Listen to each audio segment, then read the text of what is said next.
Hola y bienvenidos a la quinta semana de Español Nivel Básico o Español 1. Esta semana vamos a hablar del verbo ser, el verbo estar, el verbo tener y algunas palabras interrogativas. ¿Ok? ¿Listos? Vamos a empezar. Ok, primero vamos a empezar con el verbo ser, es decir, ¿qué soy? ¿No? What am I? ¿Qué soy? ¿Qué es? ¿Qué es? Es un león. ¿Y qué son? Son elefantes. ¿Qué sois? Sois doctores. ¿Y aquí? ¿Qué eres? Aquí eres una profesora. ¿Qué soy? Soy un estudiante. Ok, el verbo ser, ¿no? Es como I am, you are, he, she is, we are, they are. Es decir, yo soy, I am, tú eres, you are, él, ella es, he, she is, usted es, you are formal, nosotros somos, we are, vosotros sois, y'all are, o ellos, ellas, ustedes son, ellos, ellas, they are, ¿no? Ustedes son, es you are plural formal, ¿no? And here are some examples. No? Okay. Let's match up the subject with the correct conjugation. Es que, yo soy. Tú eres. Él, ella, usted es. Nosotros somos. Vosotros sois. Ellos, ellas, ustedes son. ¿No? Muy bien. Another form of saying I am, you are, we are, they are, he, she is el verbo estar, no? Is with the verb estar. So in Spanish, due to some reasons that have to do with some of its Celtic origin, they have two verbs that mean I am, or in English, we call this verb in the infinitive to be. So another way of saying this is yo estoy, tú estás, él, ella, usted está, nosotros estamos, vosotros estáis, ellos, ellas, ustedes están. However, these verbs are used in different contexts. The things that we can learn first is how to use estar, because then basically everything that doesn't fit into these four categories with estar will be said by default, okay? So this is the best way to learn it. So estar is going to be used with things like preposiciones, or sometimes we call this physical location, no? Things like enfrente, detrás, acerca, al lado, meaning what is the physical location of something, as in ourselves, right? So here again, we have a conjugation of estar. Yo estoy, tú estás, él, ella, usted está, nosotros estamos, vosotros estáis, ellos, ellas, ustedes están. And it is used with lugares, no? Or sometimes we call it lugares con preposiciones, no? Meaning physical location used with prepositions. Things like cerca, close to, or lejos de, far from. Debajo, underneath, encima, on top, adentro, afuera, inside, outside, delante, in front of, detrás, behind, al lado de, next to, entre, between, con, with, enfrente de, in front of, or face to face, no? En o sobre, meaning on, right? A la derecha de, to the right of, or a la izquierda de. meaning to the left of. And here are what those words mean in English.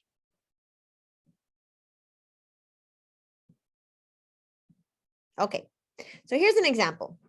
Estamos al lado del teatro. We use estar because we're talking about our physical location in this moment, no? What is our physical location? It is near or next to the theater. Estoy afuera del café. What is my physical location? It's outside of the café. Elena está en el centro comercial. What is Elena's physical location? She is inside the mall. Okay? Okay. In class, we would normally practice with an activity, but we're going to keep moving so that y'all guys can get a little bit of, this is just to give y'all guys a little lecture. Okay. Estar is also used with emotions and physical conditions. Meaning, emotions like contento, content, alegre, happy, feliz, happy, no? Alegre can be another word for joyful, right? Triste, sad, aburrido, bored, emocionado, excited, furioso, angry, enojado, mad, no? Avergonzado, embarrassed, no? And it can also be used with things like physical conditions, like ordenado o desordenado, organized and disorganized. Ocupado, meaning busy, o desocupado, meaning having free time or not being busy. Preocupado, meaning worried. Limpio, clean. Sucio, dirty. Enfermo, sick, no? So here are their meanings in English.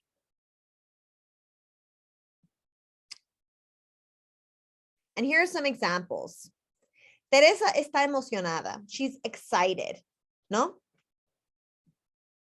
Estoy enojado, ¿no? I'm angry. Las deportistas están sucias, ¿no? The sports ladies are dirty. El cuarto está desordenado. The room is disorganized. Okay, again, we might practice if we were in class together, but I'm just going to keep going so you can see the third use of estar. Estar is also used in the same way that we would use it in English. Things like I am working, I am going, I am doing, he is working, he is going, he is doing. That ing tense, working, going, doing, is called the present progressive.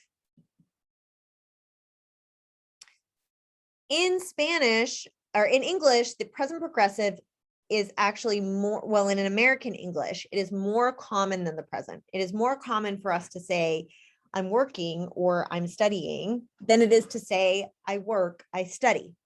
In Spanish, it is actually the exact opposite, right? So because Spanish is much more of an action language, so it's more active and it's going to choose active verbs over passive verbs.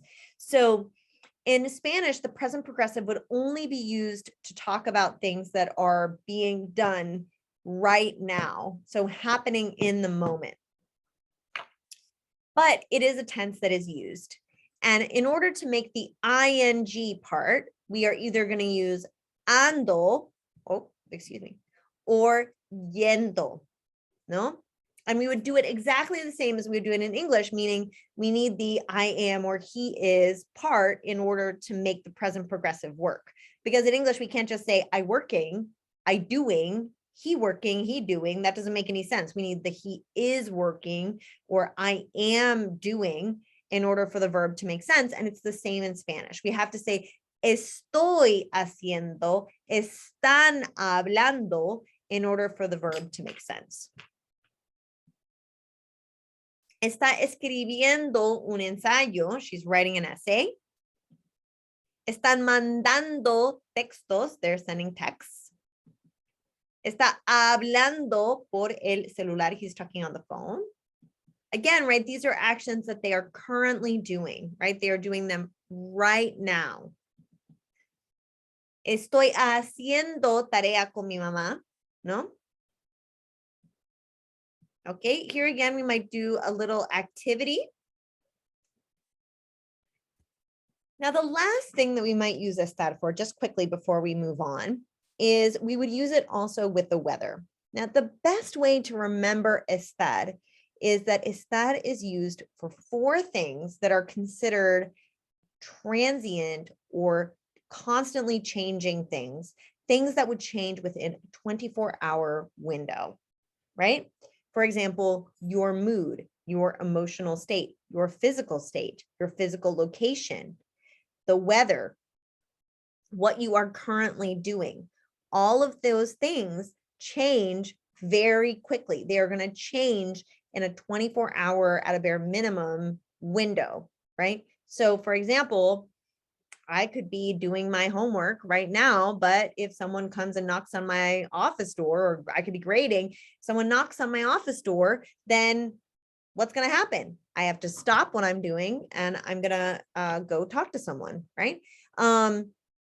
It's the same thing with your mood, right? You could be really happy and have a really great mood, and then maybe somebody call you on the phone and gives you bad news, and then you're sad, no?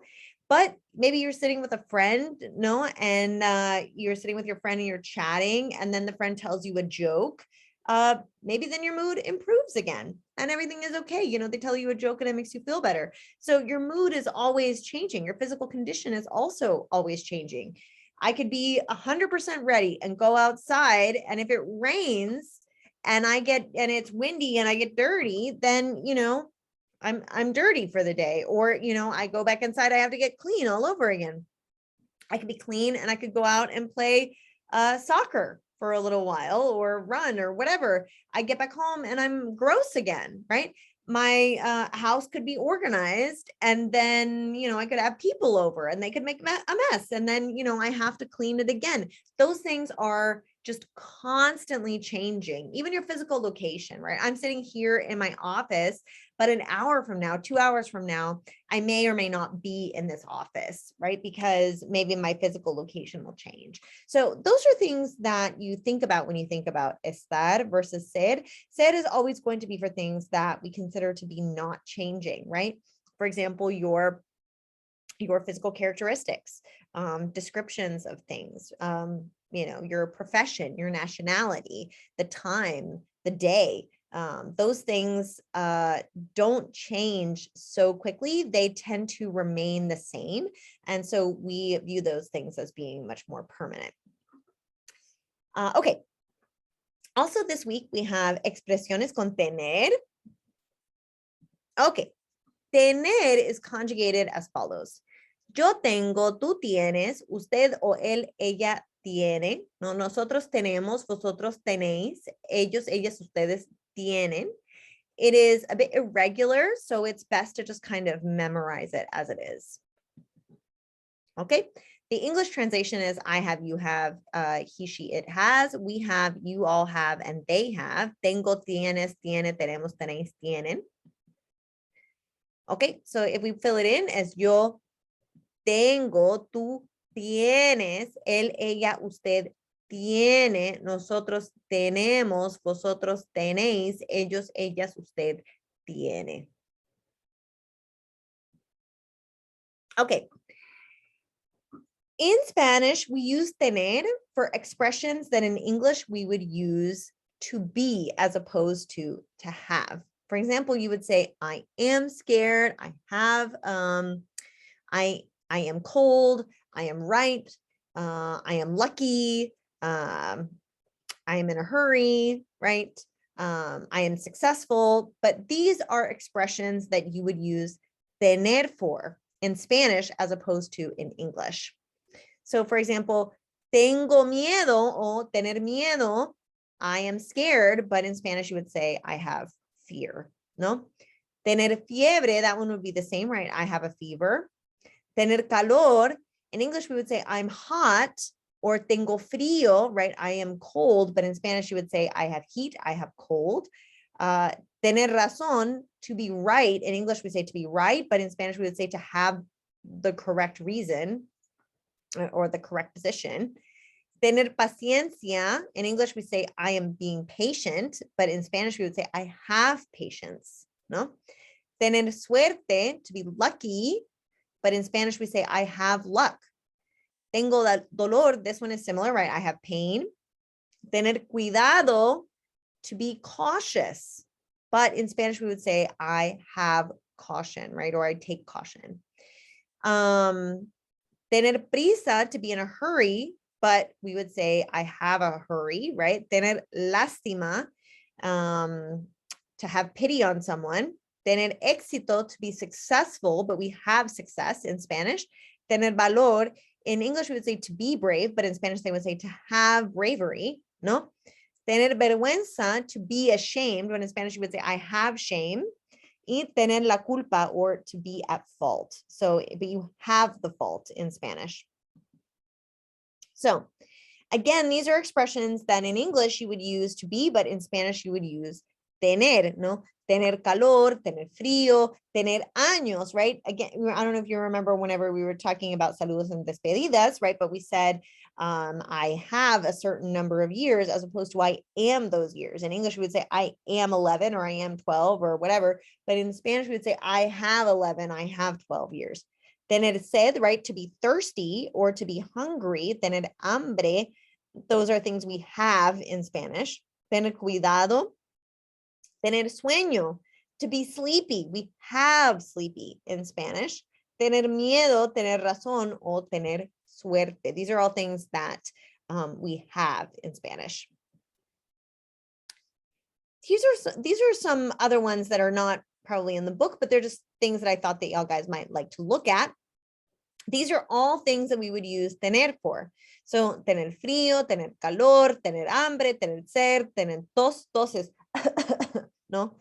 Fiebre, tener dolor de, no? To be in pain in a specific area. Tener sueño, tener cansancio. Cansancio is to be worn out or tired. Tener mala cara, no? Tener cuidado, miedo, tener celos, tener envidia is envious, ¿no? Tener prisa, tener vergüenza, tener confianza. Tener confianza is to say, I have faith in you, ¿no? Tener lástima, tener pensado hacer algo, no, I have something in mind.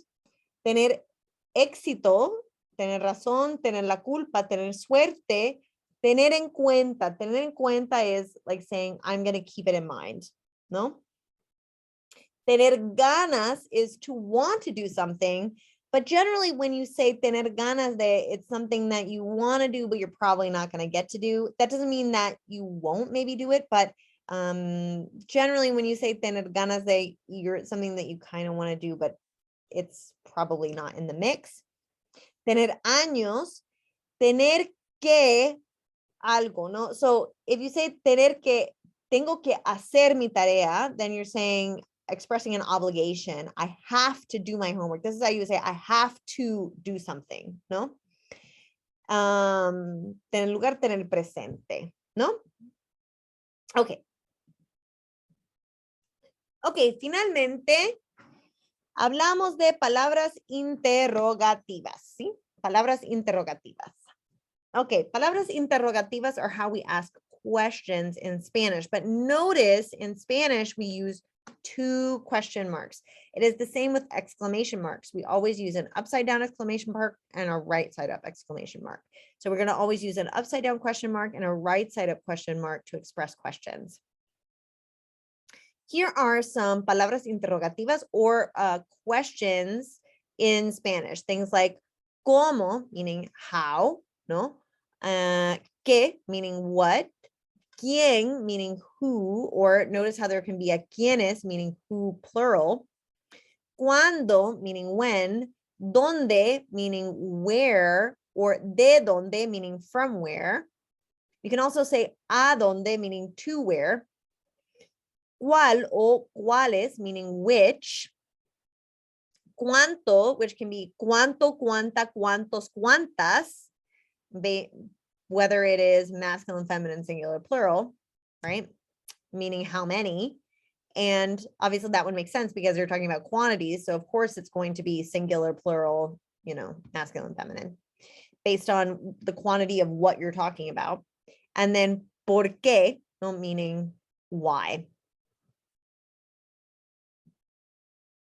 Okay, here are those same words in English.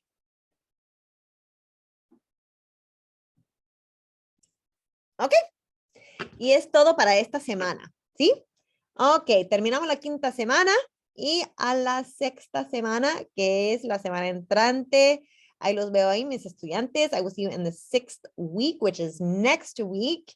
And I hope this little small lecture has helped you. Hasta luego. Hasta la próxima.